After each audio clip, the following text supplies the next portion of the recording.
скажем так, юридичны кодекс, нормы права у такой ступені, каб адбылося ўжо значна пазней, тым больш не было міжнароднага права. І мне падаецца, што вось тое, што адбываецца зараз у Беларусі, то, што было ініцыявана Генеральнай пракуратурай і зараз праводзіцца праз Верховны суд, это суды над тымі, хто удзельнічаў у геноцыдзе беларускага народа, як бы, хто абвінавачаны ў гэтым. Але мы разумеем, што гэтыя людзі ўжо даўно памёрлі. Каб былі жывыя, то ясна, што прыцягнулі б жывых, але такой магчымасці няма. І суды над мёртвымі, мне ўжо падаецца, это хутчэй вынік эрозіі права у самой Беларусі, калі фактычна разбіраюцца нейкія паставы таго, як трэба ажыццяўляць следства, як трэба ажыццяўляць суд. І калі мы бачым, што размываецца крытэрый таго, што такое гісторыя, а што такое палітыка, і ўсё гэта ператвараецца ў справу такое развіцця інструментаў прапаганды. І таму вот гэтыя суды гэта якраз хутчэй вынік такого раскладання юрыдычнага працэсу ў Беларусі і свавольства палітычных сілаў аўтарытарнага рэжыму, як мы бачым зараз. Века, вы подняли руку, вы хочете нечто дополнить? Хотите запытать? Калі ласка, я вам передаю слово.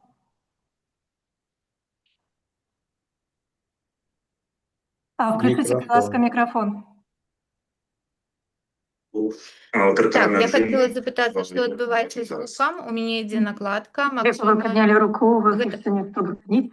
Так, гэта толькі ў мяне з гукам нешта адбываецца. Калі ласка, я вам передаю слово. Такое адчуванне, што гук ідзе, накладаецца гук у зуме і гук на ютубе. Я хотела запытаться, что отбываецца з гукам. У мяне ідзе накладка. Вы подняли руку, вы хочете нечто дополнить? Я думаю, Анжеліка, ви просто не сочите, що відбувається на ютубі, там затримка, просто сочите до зума. Накладається гук у зумі і гук на ютубі.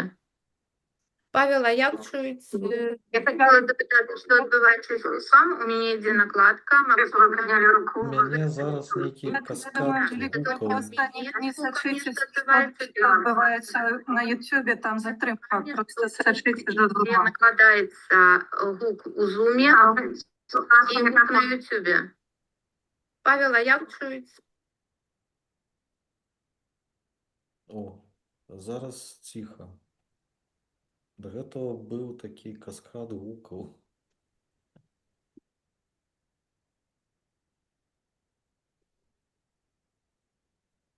Все, здається, зараз усе добре. Добре, то може давайте працягнем нашу размову і будзем кіравацца вось на менавіта што адбываецца за тым, што у нас у зуме. І можа спадар Павел Сапелка, да вас пытанне як да юрыста. Так вось Алексей узгадаў пра прэзумпцыю невінаватасці. Так, гэтыя людзі, якіх пераследуюць, яны зараз нічога не могуць сказаць. Так, яны проста не жывыя. І наколькі гэта ўвогуле юрыдычна маюць падставы рабіцца такія працэсы, а калі мы кажам пра геноцид беларускага народа і вось пра гэтыя артыкулы, які паўстаў, наколькі яны маюць адпавядаюць міжнароднаму праву, таму што мы ведаем, што калі кажам пра міжнароднае права, то тэрмін геноциду яго ўжытак увёў Рафаэль Лемкін, і гэта было пасля Другой сусветнай вайны. Так, ці гэта сапраўды з юрыдычнага пункту гледжання і міжнароднага права мае такія пэўныя падставы свае? Так, Ну, вельмі складанае пытанне, насамрэч, таму што я не знайшоў такой вось прамой нормы, якая б дазваляла ці не дазваляла такого кшталту працэсы. Так, мы ведаем патрабаванне міжнароднага пакта о грамадзянскіх і палітычных правах. пра забеспячэнне справядлівага суду, пра тыя стандарты, якія павінны выконвацца дзяржавай. І, безумоўна, тое, што адбываецца зараз, гэта не пра гэтыя стандарты, але тут такі вялікі комплекс праблем, якія адна чапляе другую, адна чапляе іншую. Увогуле, калі мы бярэм вось гэты закон о генацыдзе беларускага народу, мы бачым, што гэта вельмі такі незвычайны закон для беларускай практыцы. Тут ён вельмі кароткі, практычна прэамбула, статья першая, якая канстатуе факт здзяйснення генацыду беларускага народу, і наступныя там артыкулы гэта адказнасць і там нейкія даручэнні па правядзенню працы у жыццё да розных іншых органаў дзяржаўнай улады. І само вызначэнне генацыда, якое дадзенае ў гэтым законе, яно вельмі незвычайнае, яно крыху адрозніваецца ад вызначэння, якое дадзена канвенцыяй. І што там Ну, чым адрозніванне гэта, каб нам больш так было зразумела, што як бы што не так з гэтым паняццем, што не так з гэтай фармуліроўкай, якая ўводзіцца так у юрыдычны абег. Як для мяне, то першае, што не так, гэта вызначэнне беларускага народу. Гэта не тое, пра што хацелось бы казаць, таму што з гэтага ўсё пачынаецца. Што такое беларускі народ у бачанні нашых заканадаўцаў? Але ж гэта менавіта яны, дэпутаты, прагаласавалі за тое, каб прыняць гэты закон. І каб гэты закон потым вызначаў практыку дзяржаўных інстытутаў і паводзіны людзей. Дык вось, гэта першыя праблемы. Другія праблемы, астатнія праблемы, яны звязаныя з тым, што крымінальны кодекс не вельмі добра быў адаптаваны пад дзеянне гэтага закона. Крымінальна-працэсуальны больш-менш адаптаваны, і вось гэтая сумесь, яна прывяла да таго, што тыя працэсы, якія зараз ідуць, а іх там 5 ці 6 ужо прайшлі, яны сталі такой практычна ці то пугалам, ці то пародіяй на рэальныя юрыдычныя працэсы. Калі глядзець на міжнароднае заканадаўства, ёсць вызначэнне, яно практычна падобнае да таго, што ёсць у нашым законе, але тут важна зразумець, ці трэба было казаць Пабачце, што я тут вас пераб'ю, вось у нас корот пытання таксама было, ці ёсць у іншых краінах прыклады такіх судовых працэсаў, ці гэта Беларусь нешта такое вот прыдумала, ці можа быць кагосьці скапіявала, зазвычай капіюецца з Расіі, так? Не, у мяне такіх прыкладаў няма. У мяне пытанне, ці навошта ввогуле было прыдумляць гэтыя працэсы, таму што яны вельмі падобна на тое, што гэта такая ідэалагічная гульня. І потым я яшчэ, можа, нешта скажу пра гэта, але хацелось бы паслухаць і... Вось Наталя таксама хоча дадаць, можа, так, на гэтае пытанне, як юрыст, што не так з гэтымі фармуліроўкамі, чаму вось гэта з'явілася так. Спасибо большое. Так, і використання Да. міжнародного права у Беларуси отбылось. Да, спасибо большое, здравствуйте все. Вот вы спросили, Анастасия, что не так в сравнении с международным законодательством, хотя Конституционный суд Республики Беларусь, когда рассматривал этот закон перед его подписанием Лукашенко, сказал, что этот закон принимается в исполнении Конвенции о предупреждении преступлений и геноцида и Конвенции о неприменении срока давности к определенным преступлениям. Но мы сразу же видим, что там определение геноцида совершенно не соответствует Конвенции, потому что суть геноцида вот, в международном праве и то, как это формулировал наш с вами соотечественник, это покушение на национальную, этническую, расовую, религиозную группу как таковую. То есть с намерением уничтожить ее полностью или частично. Здесь Павел правильно сказал, то, как определен белорусский народ, он определен по территории проживания на бывшей БССР. Здесь не идет речь ни о национальной, этнической, расовой, религиозной группе. Это не значит, что на белорусский народ и на людей, которые здесь проживали, не было каких-то покушений, но это не обязательно будет преступление геноцида по международному праву. Это военные преступления, преступления против человечности.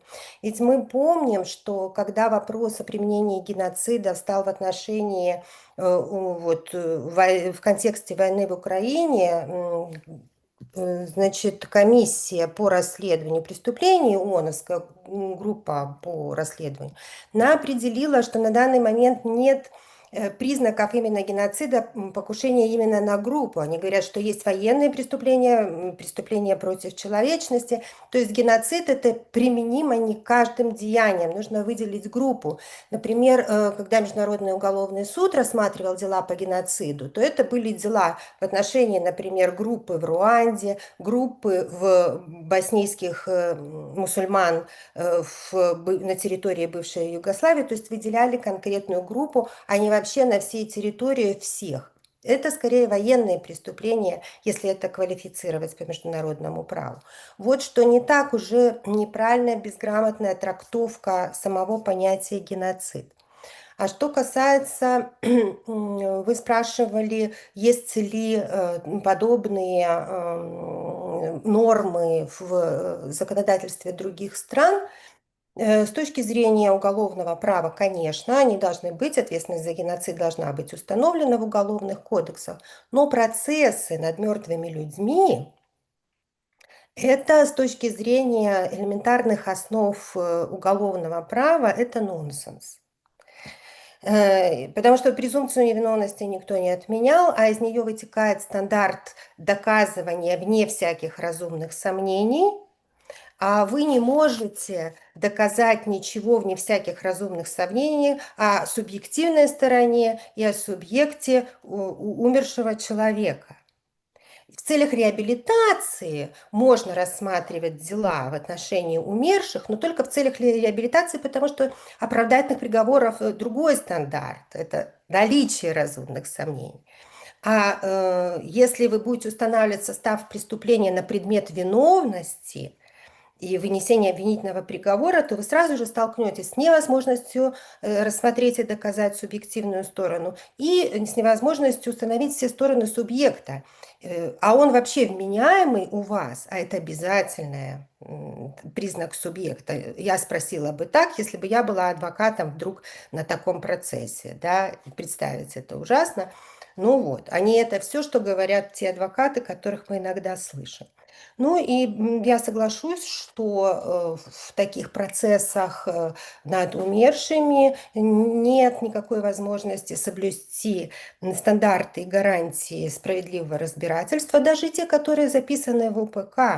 То есть право на защиту, право выдвигать аргументы в свою защиту. А если это несправедливый процесс, то и результат его не может быть справедливым.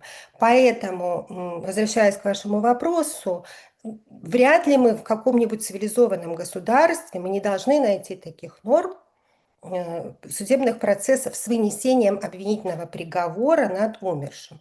Может быть определенный процесс в целях реабилитации, и такие процессы, конечно же, проводились, но, по моему мнению, он не должен вести, если не реабилитировали, то значит, вот как у нас было с приговором по Геннадию Шутову, да, в 2020 году, он не может вести к вынесению обвинительного приговора, даже и без назначения наказания. Ну, сапраўды, вот згадалі трагедыю з Геннадзіем Шутавым, якая адбылася ў берасе, калі чалавеку судзілі ўжо пасля яго смерці. Гэта было, ну, драматычна, жахліва адчуваць і бачыць. Не верылася, што гэта адбываецца так на нашых вачах, і вось так і нішчылася права.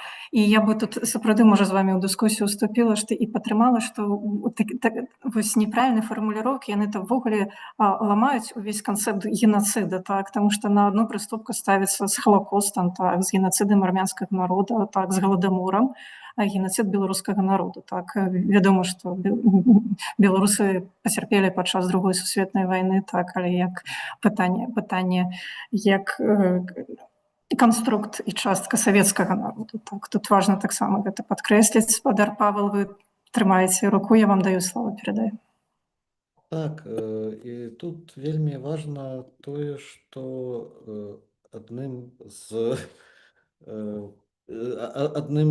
злачынстваў, якое заснаваў гэты закон, гэта адказнасць за отрицание геноцида. Вось это тое, што зараз у мяне, калі мы будем казаць пра закон, У меня пробачце пытанне вам як да юрыста. Калі як гісторык не згодна з такімі фармуліроўкамі, гэта ўжо што азначае, што я адмаўляю гэты геноцид, што я буду неяк юрыдычна пераследавацца з боку беларускай, з боку дзяржавы, так, рэжыму Лукашэнкі? Ну, менавіта так. Адмаўленне геноцида беларускага народа, безумоўна, без нейкіх там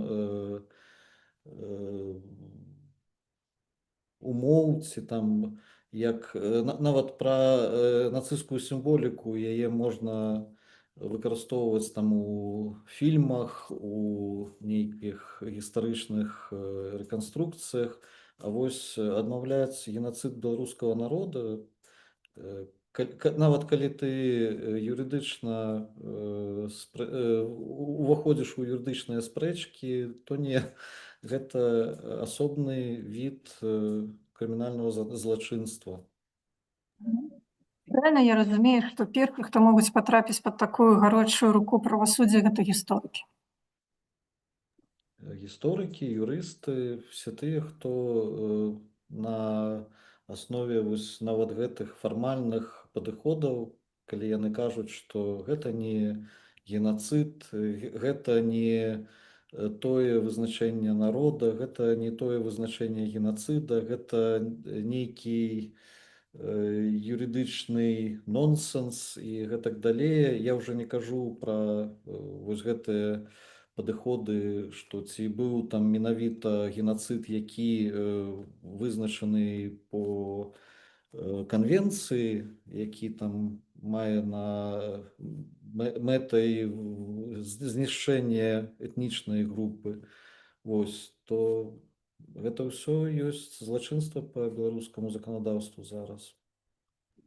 Павел, дякую. Можа, перанакірую сваё пытанне, наступнае скірую да спадара Павла таксама. Далучайцеся да нашай размовы як гісторык. Вы сапраўды юрысты нам мусілі патлумачыць, што не так, але хочацца яшчэ і з гістарычнага пункту гледжання патлумачыць, што адбываецца, таму што у мяне такое ўражанне, што ахвярай можа стаць не толькі як бы сама прафесія як гісторык ці сама прафесія як юрыст, ці меркаванне людзей, але і калектыўная памяць. Ці вам не падаецца, што гэта, мы трапляем у нейкую сферу прасторы яшчэ чарговы раз перапісвання ці новай трактоўкі гісторыі?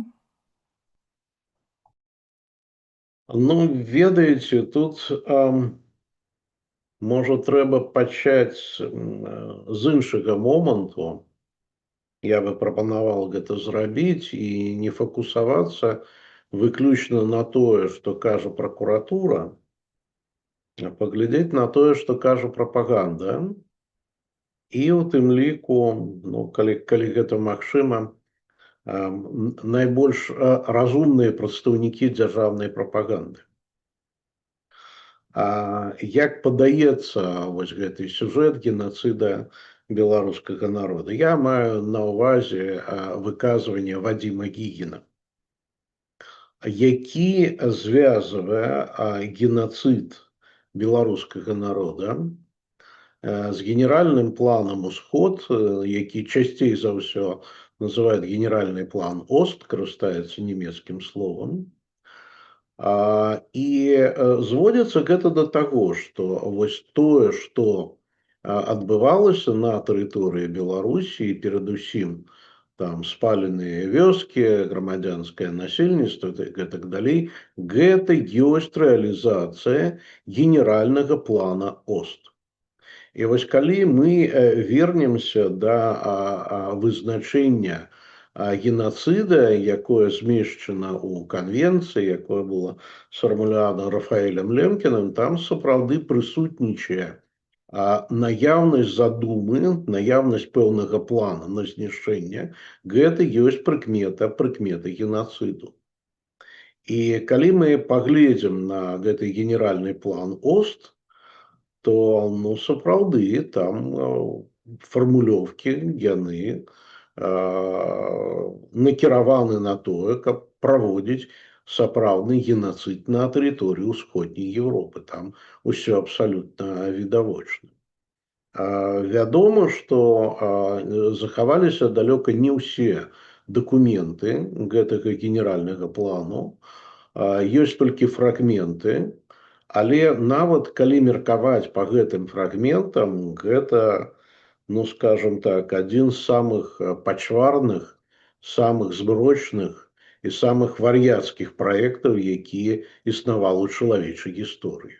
Ну, я нагадаю, што гэты план фармуляваўся як працэс пашырэння жыццёвай прасторы, такого тэрміна, які сфармулявалі нямецкія геапалітыкі, якія взялі на ўзбраенне нацысцкія ідэолагі.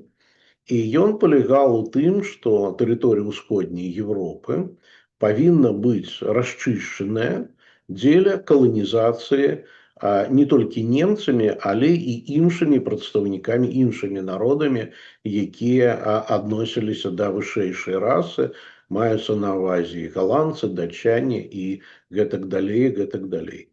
І сапраўды вядома, што гэты план прадугледжваў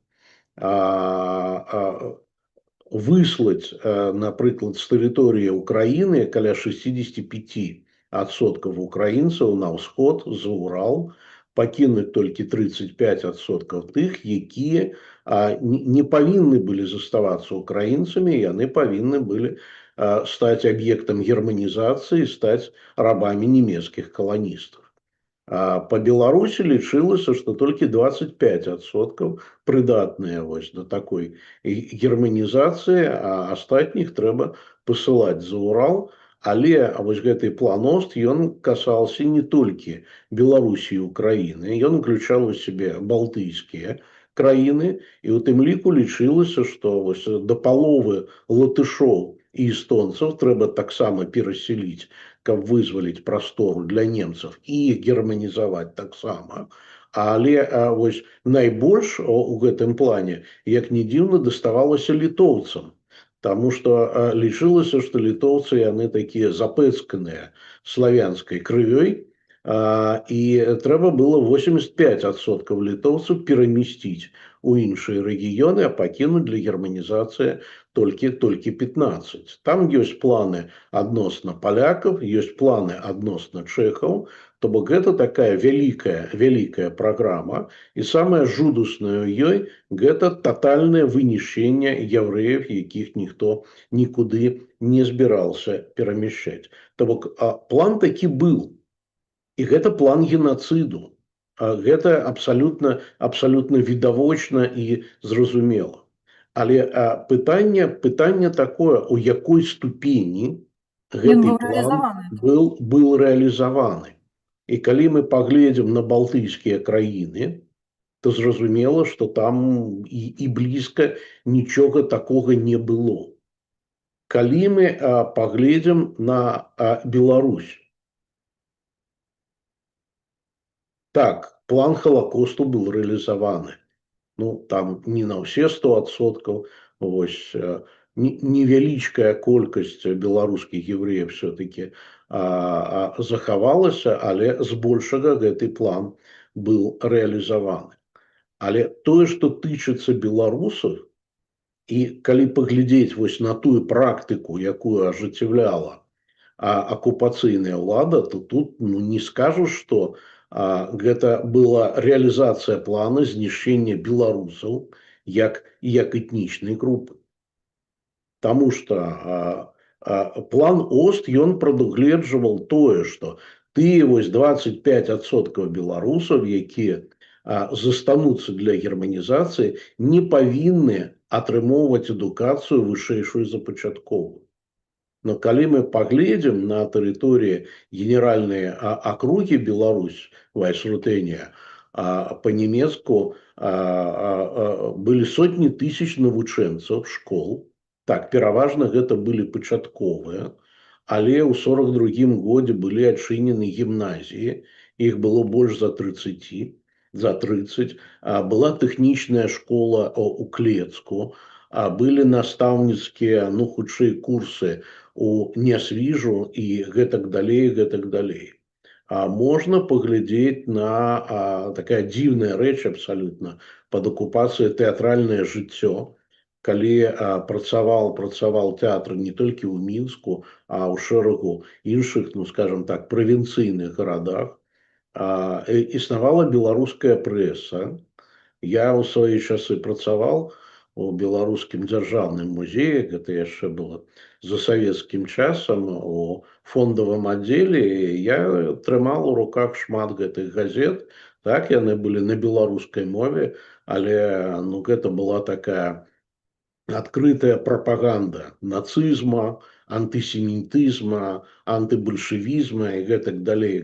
Все гэта было, але гэта выдавалася, гэта было на беларускай мове. І вось калі на ўсё гэта паглядзець, то нельга сказаць, што як гэта вяжацца з планам ОСТ.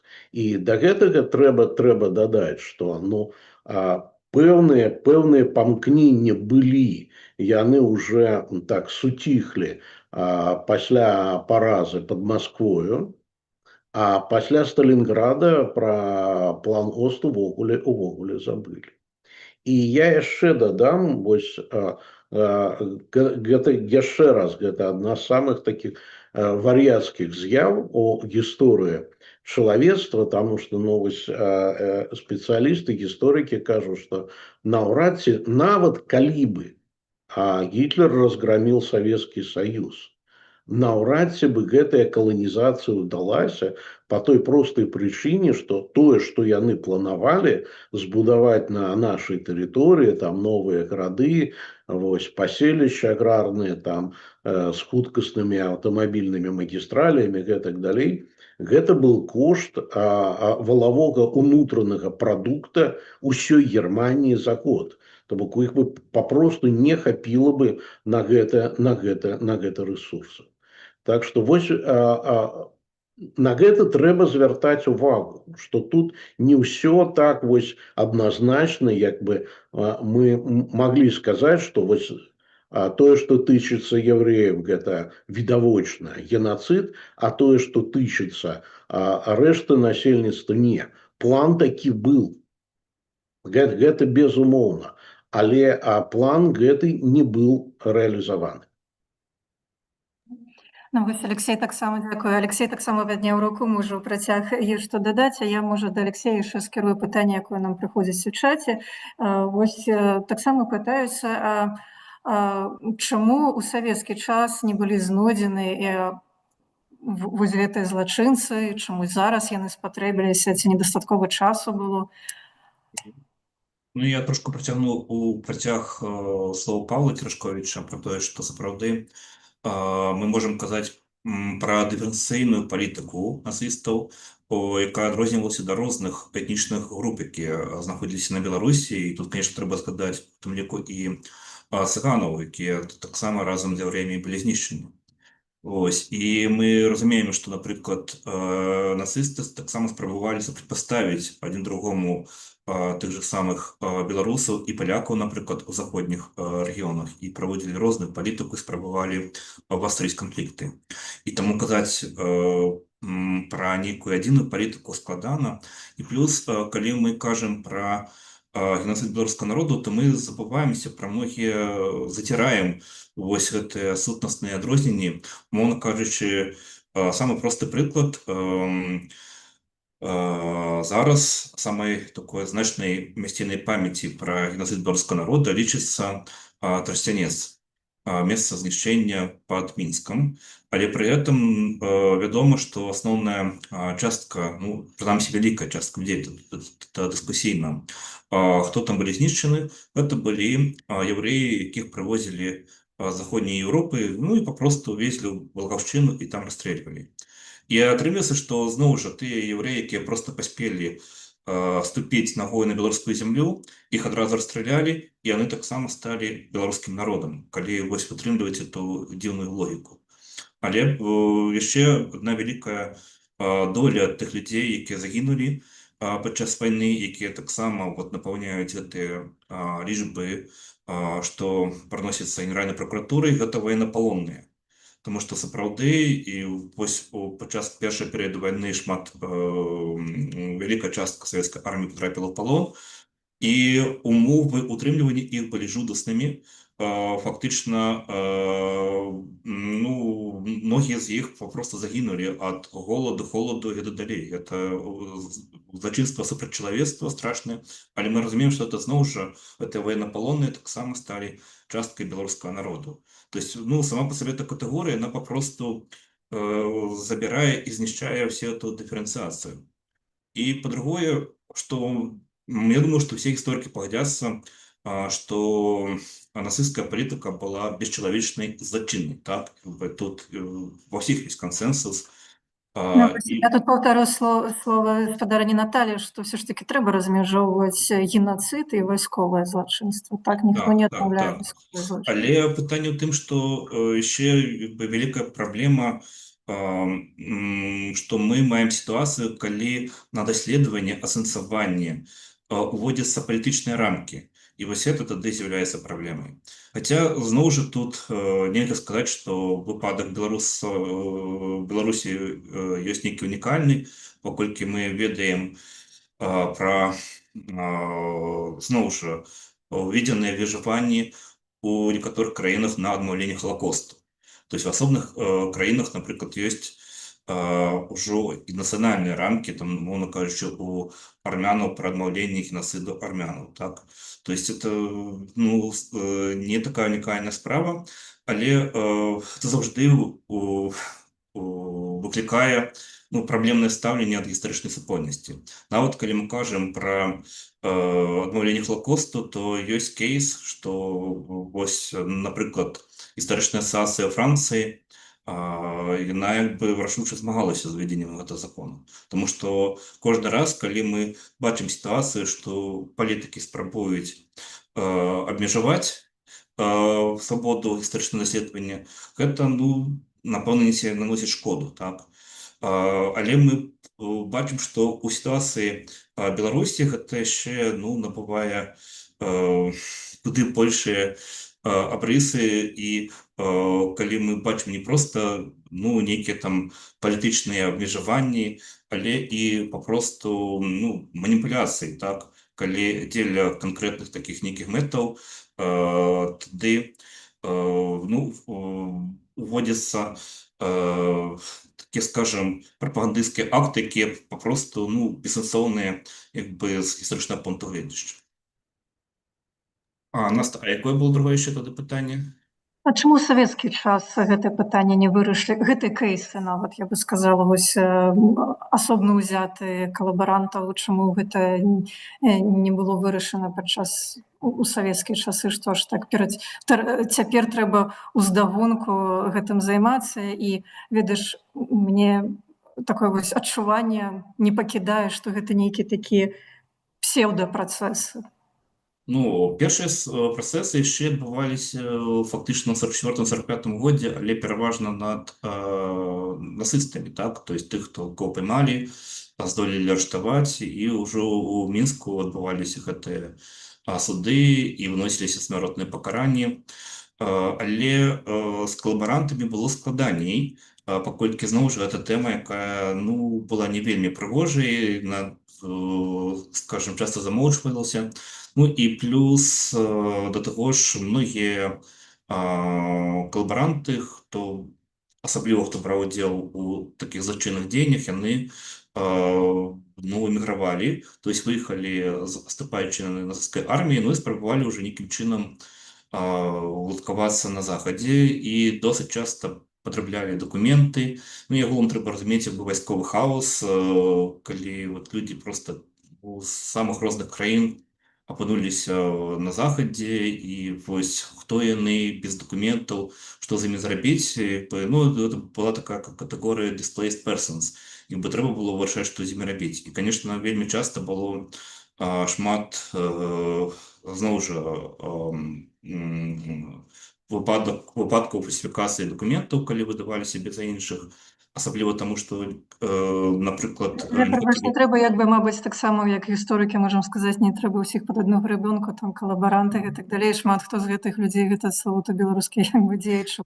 Спадар Павел Церэшковіч згадваў, тэатры былі, існавалі, гэта і далей. Так, гэта прадстаўнікі беларушчыны. І з эміграцыяй там таксама вялікая праблема, тому што вот хто там і як, як бы, то есть і все праходзілі праз падобныя рэчы, то есть хавалі сваё мінулае, і гэта далей, і з гэтым зноў жа трэба, як бы, это вельмі балючае пытанне, напрыклад, і для актуальнай беларускай эміграцыі. Вось. І плюс мы маем сітуацыю халоднай вайны, калі рыхтаваліся і ЗША, і саюзнікі ЗША, Великабрытанія, і далей, да вайсковага супрацьстаяння з Савецкім Саюзам, як бы ім падавалось, што вот этих людзей, якія настроены антысавецкі, можна будзе выкарыстоўваць у бліжэйшых дзеяннях, і таму, напрыклад, многія спецслужбы іх пачалі выкарыстоўваць, ну, вядомыя выпадкі, у тым ліку і, скажем, беларусаў, якія праз батальён Даліс проста перайшлі на службу ЦРУ. Вось. І гэта яшчэ чарговая сітуацыя, так? Плюс не было даверу да Савецкага Саюза для того, што там выконваецца нормы права, для того, што там будуць судзіць гэтых людзей, як бы, у адпаведнасці з законам. І таму мы маем сітуацыю, што фактычна ну, не было, наколькі я памятаю, выдачы нацысцкіх калабарантаў у Савецкі Саюз для ажыццяўлення судовых працэсаў. І гэта, конечно, я бы сказал бы, такая гневная сторонка, як бы, гісторыі, тому што, ну, я лічу, што тыя людзі, якія здзяйснялі страшнае вайсковае злачынства, яны павінны былі за гэта панесці адказнасць, але, ну, ясна, што павінны былі панесці адказнасць у рамках легальнага працэсу і вынясення прыгавору, які быў бы легітымным. Але, ну, на жаль, гэта не атрымалася. І гэта, ну, такая, скажем, сітуацыя, якой, ну, няма прыгожых бакоў, і да гэтага часу фактычна даводзіцца разбірацца, але я лічу, што разбірацца гісторыкам, так? З тым, што адбывалася, хто меў адказнасць, і трэба зноў ж высвятляць імёны злачынства, іх дэманстраваць, але, ну, як бы, гэта, як бы, ну, справа гісторыкаў. Вось, мабыць, мы ў адзін голас скажам, як гісторыкі, што гэта справа гісторыкаў. Я хачу перапытацца нашых юрыстаў. Вось, калі тады не атрымалася так завершыць гэтыя працэсы, ці ёсць нейкія механізмы, не змяняючы заканадаўства, не ўводзячы такіх гучных тэрмінаў, як генацыд беларускага народа, вось, шукаць такую пэўную гістарычную справядлівасць, ці патрэбна задзейнічаць юрыдычныя механізмы ў гэта?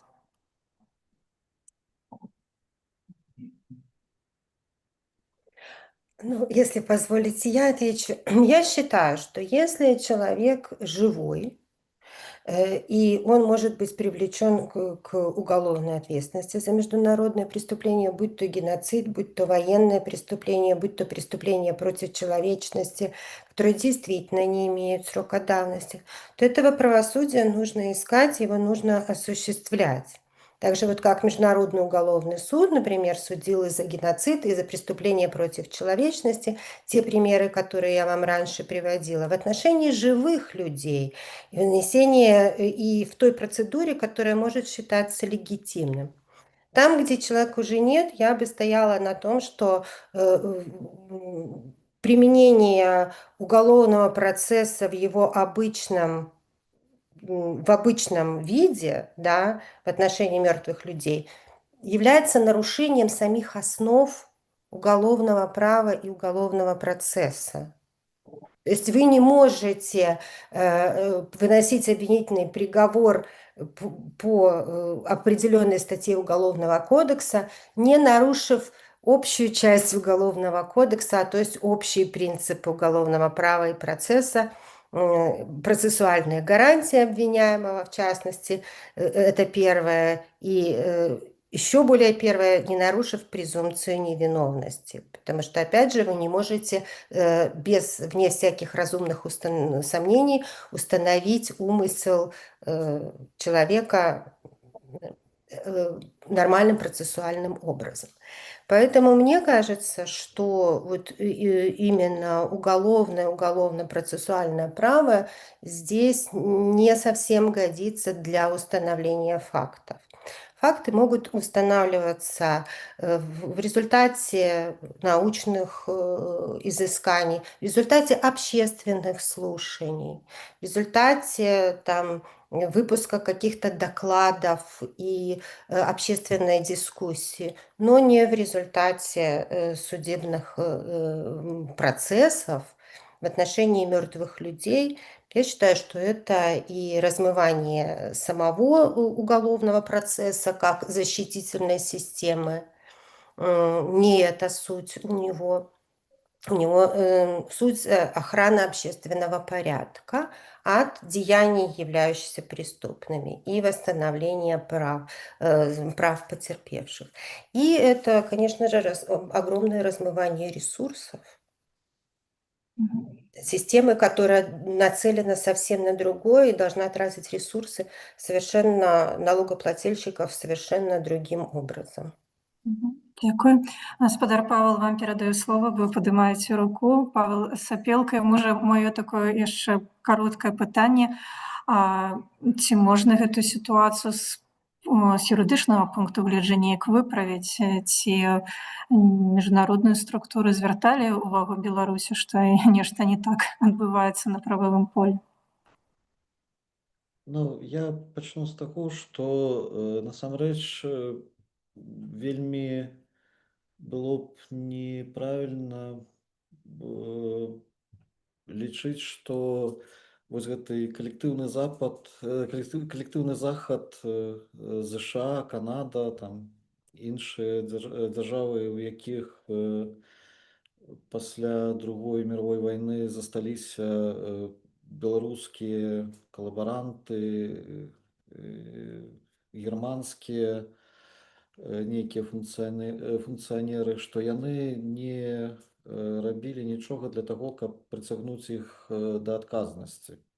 Ёсць даволі шмат кейсаў, па якіх была праведзена вельмі непростая праца, таму што гэта у Савецкім Саюзе можа было нескладана асудзіць чалавека да дзесятка ці 25 гадоў пазбаўлення волі ці нават да смяротнага пакарання на аснове часам не вельмі поўных дадзеных і без належнай правовой працэдуры.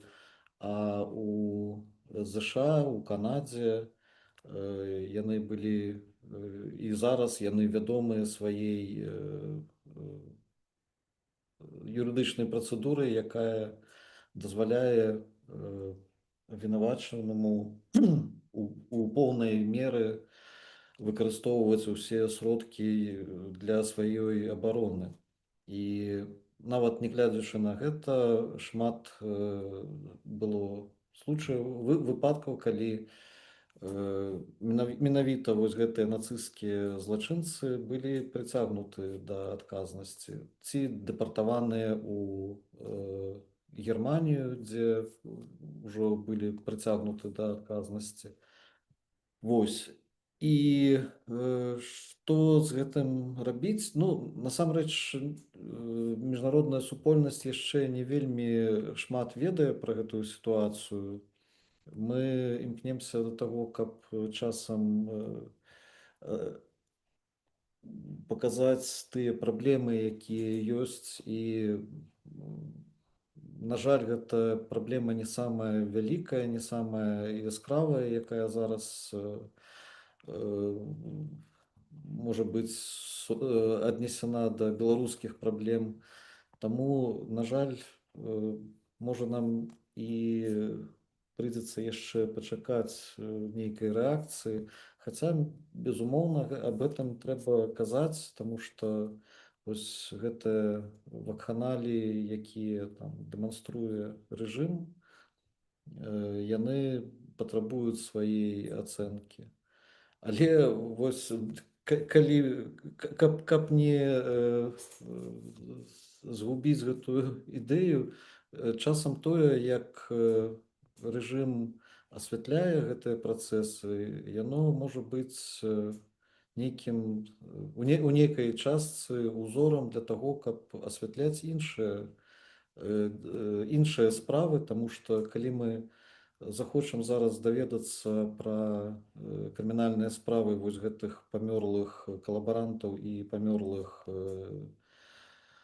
акупантаў, мы можам паглядзець і прыгавор, і матэрыялы, шмат што з матэрыялаў спраў, выступ пракурора ў працэсе і гэтак далей.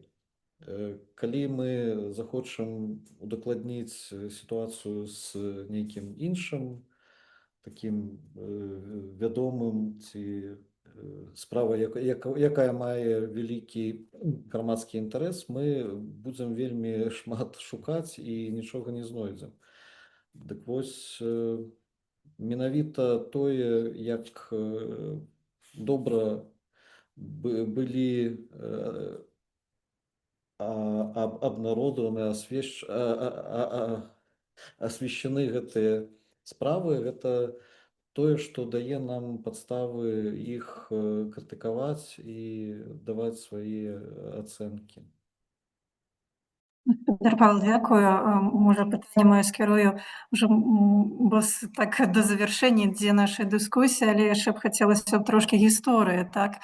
Гаспадар Павел Церашковіч, ось, і можа зачытаю яшчэ пытанне з чата, але гэта пытанне скерую для вас, бо Дар'я Гуштын вельмі актыўная сёння ў нас, і вось яе пытанне агучу. Ці можа быць канчатковай мэтай гэтых працэсаў патрабаванне рэпатрыяцыі ад Нямецчыны? А вось мне падаецца, можа, гэта мэта гэтых працэсаў, гэта ўплыў на сучасную беларускую ідэнтычнасць. Можа, давайце на гэта паглядзім з такой перспектывы. Таму, калі мы кажам пра Халакост, я думаю, калегі і гісторыкі, юрысты скажуць пра тое, што гэта неад'емная частка сучаснай ідэнтычнасці габрэйскага народу. Так, памяць пра Халакост, так.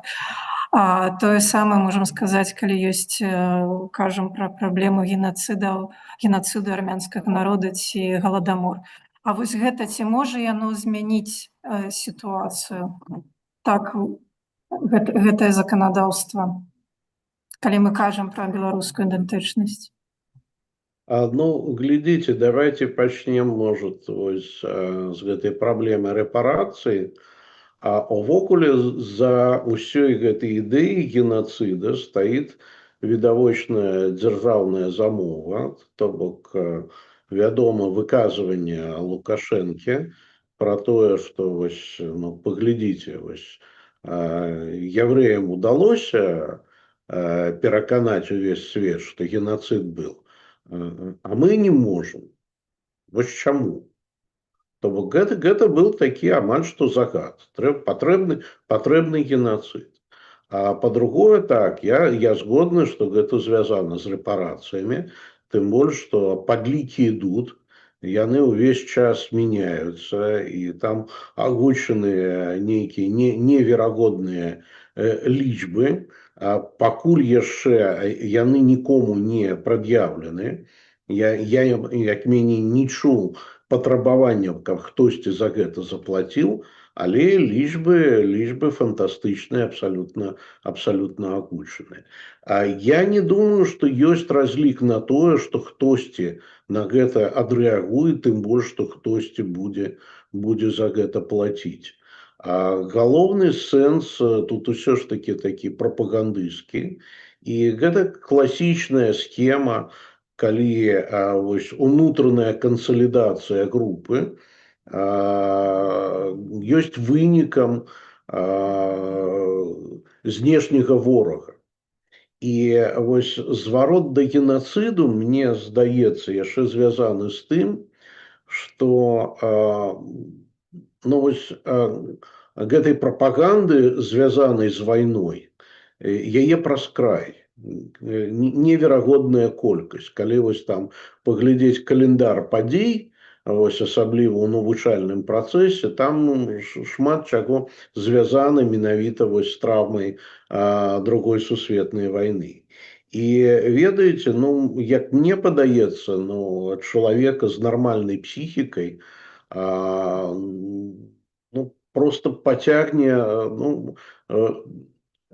або зачыніцца ад гэтай інфармацыі, або зрабіць так, каб яе было меней. Бо гэта заўсёды траўма. І натуральнае імкненне чалавека ад гэтага закрыцца. У дадзеным выпадку гэта такая эскалацыя траўмы, то бок не проста палілі вёскі, не проста знішчалі людзей, а вось гэта яшчэ і геноцид. Вось на гэта яно ўсё разлічана. І яшчэ бы я дадал вось такую асаблівую ролю прокуратуры менавіта ва ўсім гэтым, якая выконвае абсалютна неўласцівыя для гэтай структуры функцыі. Я кажу не толькі пра вось там стварэнне падручнікаў по геноциду, не толькі пра тое, што прадстаўнікі прокуратуры ходзяць у школы, пра ўсё гэта распавядаюць, нават на ўзроўні дзіцячых садкоў. Вось такая свежая з'ява, гэта, здаецца, было ў сакавіку, калі прокуратура Мінскай вобласці правяла праверку военно-патрыятычнага выхавання ў школах. Вось такога раней ніколі не было. Гэта абсалютна ўнутраная справа адукацыйная. Нет, вось туды ўлезла прокуратура, і яна знайшла парушэнне, што вось гэты 6-й вучэбны дзень, субота, што ён недастаткова выкарыстоўваецца дзеля военно-патрыятычнай прапаганды. Вот з майго пункту гледжання гэта выглядае так. Дзякуй, спадар Павел, за ваше меркаванне і тое, што не звярнулі увагу на маю агаворку, і правільна я зразумелі, што мела на ўвазе рэпарацыі. Так. Анжеліка падымала і руку, у нас сапраўды засталіся 2-3 хвіліны, і я, можа, на завяршэнне дам слова Анжеліцы і таксама ўжо Алексей Ластовскі, бо хачу, каб вы, можа, ў працяг таго, што сказаў Павел, так, пошук знешняга ворага, так, а ці сапраўды знешні вораг тут нумар 1, можа, акурат гэта барацьба з унутраным ворагам? Так, дзякуй. Я хацела толькі коротка дадаць крышачку да апошняга пытання пра рэпарацыі, паколькі пра гэта не прагучала. Насамрэч, калі Германія сплочвала кампенсацыйныя выплаты, пачынаючы з 2000 года, вязням нацызму, то бок гэта быў вельмі вялікае кола ахвяр нацызму, якія... Гэта людзі, якія былі так, у Беларусі такіх людзей, якія атрымалі кампенсацыі, на той момант было каля 120 000 чалавек, там 119 з невялікім. І кожны чалавек для таго, каб атрымаць гэтую кампенсацыю, афіцыйна падпісваў афіцыйную заяву, у якой ён адмаўляўся ад любых, даруйце, претензий. Это было заявление от претензий к Германии. Таким чынам, падпісаннем такой заявы людзі адмовіліся ад таго, каб нешта яшчэ заяўляць і патрабаваць ад Германіі. Такім чынам атрымліваецца, што зараз ад імя гэтых людзей звяртацца з нейкімі пытаннямі пра рэпарацыі ўжо немагчыма, бо самі людзі адмовіліся. Ды і людзей гэтых ужо амаль не засталося, іх зараз можа 1003 можна налічыць у Беларусі. Анжеліка, прабачце, але тут хочется сказаць, моя бабуля атрымлівала такую кампенсацыю, была выгнана так у працоўныя лагеры. Ну, то бок вы ведаеце, і гэта было вельмі дзіўна, што як бы так унучка бы сказала бы, зараз уже бабуля не жыве, а заплаціць мне таксама, так? Гэта немагчыма. Тыя падпісаныя заявы не даюць такой магчымасці, таму зараз патрабаваць нешта ад Германіі, хутчэй за ўсё, дзяржаве будзе таксама немагчыма. Чаму гэта адбываецца так паралельна з Польшай? Ну, насамрэч, Польша раз-пораз выходзіць з такімі патрабаваннямі. Гэта бывае публічна, гучна, бывае больш ціха, але Польша, распор з'яўляецца з такімі думкамі, і таму тут хутчэй проста супадзенне, што беларусы прыкладна адначасова пачалі ўздымаць гэта пытанне, і мэта ў гэтага, мне падаецца, зусім іншая. Я думаю, дзяржава разумее, што атрымаць грошы будзе немагчыма, хутчэй за ўсё гэта проста адцягванне ўвагі, і проста уплыў на грамадскую думку, вось і ўсё. Сябры, хіба спадар Алексей ужо мусіў пакінуць нашу размову. Можа, хтосьці хоча дадаць апошняе вось гэта кароткае пытанне, якое прагучала, і кароткі адказ на завяршэнне.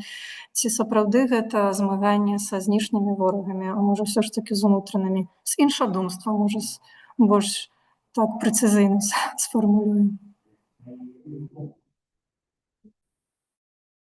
Ну, я могу сказать, калі вы возьмете гэтыя кнігі, якія выдала Генеральная прокуратура про геноцид, там проводится сувязь паміж геноцидом, сапраўдным геноцидом перадусім евреев, коллаборацией и протестами 2020 года. Абсолютно відавочна, што менавіта на гэта была ўся прапагандысцкая кампанія і скіраваная. Вось так. Гэта пра ўнутраных, хаця тут зараз цяжка сказаць, хто дзе. Спадар Павел, ваша апошняя, можа, рэпліка, бо вы яшчэ з намі. Сапелка, так. Пра ўнутраных, так, іншага, так. Нічога добрага я не дадам. Я яшчэ раз нагадаю, што вельмі шмат праблем, якія ёсць у законе, спараджаюць тое, што ён не будзе менавіта мной, праваабаронцамі, ацэньвацца як сродак усталявання ці восстановлення юрыдычнай ці правовой памяці. Калі перыяд геноциду беларускага народу акрэслены аж до 51 года, калі за адмаўленне геноцида можна попасть под пераслед і атрымаць нават до 10 гадоў пазбаўлення волі, то, безумоўна, это можа быць ацэнена толькі як сродак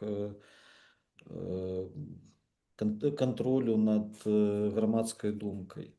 І вось проста зараз глянуў Не могу на перепытаться, а чему до 51 года, 1951, потому что разглядаюць антысавецкі супраціў, ці што маецца на увазе? Ну, хутчэй за ўсё так. І гэта адна з праблем, якую я менавіта заўсёды падымаў, калі каментаваў гэты закон. І вось проста зараз гляжу, у Беларусі чарговая ахвяра вось гэтага закона, асуджаны чалавек, які адмаўляў генацыд беларускага народу тым, што ён сумняваўся ў існаванні плана ОСТ. Ён намагаўся знайсці недзе гэты план ОСТ, не знайшоў і паўстала ў яго пытанне, ці ён быў насамрэч, і вось ён такім чынам адмовіў генацыд беларускага народу. Таму, на жаль, замест таго, каб казаць пра тое, што адказнасць за міжнароднае злачынства гэта тое, што ёсць нормай, замест таго, каб казаць, што мы павінны ўзмацняць гэтую сістэму адказнасці за злачынства супраць чалавечнасці, за вайсковае злачынства, мы вось вымушаны казаць пра тое, што нават гэтыя лепшыя памкненні не павінны быць інструментам навязвання такого вот дзяржаўнай ідэалогіі і барацьбы са свабодай меркавання. Дзякуй вялікі за ваши адказы. Сябры, у нас ужо падыходзіць час, мы мусім завершыць нашу дыскусію. Я яшчэ раз хочу падзякаваць за яе. Ініцыятарам гэтай нашай дыскусіі выступіў Беларускі інстытут публічнай гісторыі. І вялікі дзякую маім суразмоўцам. Я нашым гледачам і слухачам нагадаю, што з намі былі юрыст праваабарончага цэнтра «Вясна» Павел Сапелка, а таксама кандыдат гістарычных навук і сябра Беларускага інстытута публічнай гісторыі Павел Серашковіч. Таксама яшчэ бачу, што з намі на сувязі на зуме і Анжэліка Ложка, таксама сябар арганізацыі. І ўжо, на жаль, мусілі адключыцца, але нагадаю, што з намі былі Алексей Ластовскі, кандыдат сацыялагічных навук, акадэмічны дырэктар Беларускага інстытута публічнай гісторыі, а таксама адвакатка па правах чалавека Наталя Мацкевіч. Дзякую вам усім за гэту дыскусію, дзякую усім за пытанні, якія, спадзяюся, нікога не пакрыўдзіла, што паспела, то паспела агучыць. І дзякуй за гэты час. Я спадзяюся, што яшчэ такія дыскусіі у нас будуць працягвацца і сардэчна на іх запрашаем. З вами была Настя Аліна. Дзякуй вялікі. Дзякуй вам, да пабачэння. Да пабачэння.